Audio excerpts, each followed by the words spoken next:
naturalization process ni Benny Boatwright na antala sa Senado, samantalang ito namang si Jordan Clarkson nagpahayag na gustong maglaro sa Gilas Pilipinas, partikular na sa Asian Games.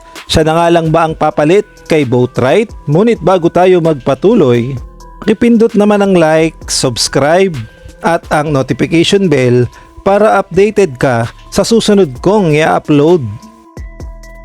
Mayroon nga tayong update patungkol nga ito sa naturalization process ni Benny Boatwright, isa sa mga kandidatong nais may pasok sa Gilas Pilipinas bilang susunod na naturalized player. At ayon nga sa report, pansamantalang naitigil ang pag-usad ng naturalization bill ni Benny Boatwright sa Senado. Ano nga ba ang dahilan? Nagkaroon daw umano ng kakulangan sa bilang ng mga senador mula sa majority bloc na kinakailangan upang maipagpatuloy ang proseso.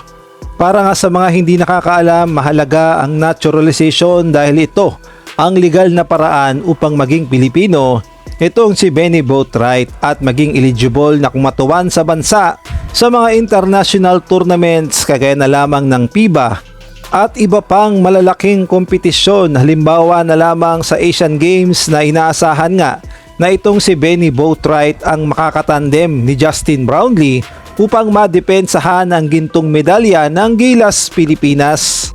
Marami namang Gilas Pilipinas fans ang umaasa na sana mapabilis ang kanyang naturalization dahil nakita nila ang potensyal ni Boatwright na makakatulong sa ating national team. Kilala kasi siya bilang isang mahusay na scorer, may magandang shooting at may kakayahang magbigay ng dagdag lakas sa opensa ng Gilas. Gayunpaman, hindi naman ibig sabihin na tuluyan nang hindi matutuloy ang kanyang naturalization. Isa lamang itong pansamantalang pagkaantala at inaasahang babalik sa normal ang proseso kapag naresolba na ang mga usaping procedural sa Senado. Sa ngayon, patuloy na naghihintay ang buong basketball community kung kailan muling uusad ang panukalang batas para kay Benny Boatwright.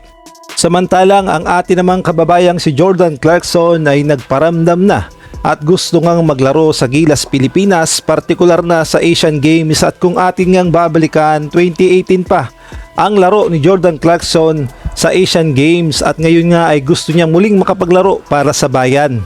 Marami naman ang nagsasabi na mas mainam daw ang tambalang Jordan Clarkson at Justin Brownlee. At kung sakaling ang hindi matuloy ang naturalization process ni Boatwright, sa tingin nyo, si Clarkson ba ang sasalo sa pwesto ni Boatwright? Maaari kayong magbigay ng komento sa comment section.